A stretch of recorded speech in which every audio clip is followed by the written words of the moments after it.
pupunta? Mingming, Mingming, tawag ni Rina sa kanyang alagang pusa. Hinanap niya ito sa ilalim ng mesa, sa kwarto, sa sala, at hanggang likod ng kanilang bahay. Ngunit hindi pa rin niya ito nakita.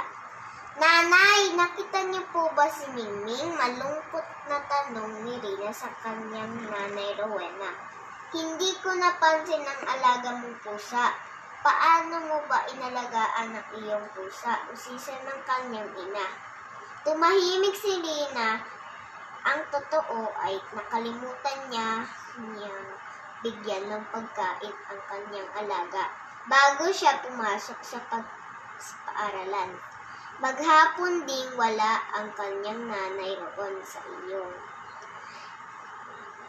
Nasa trabaho rin ang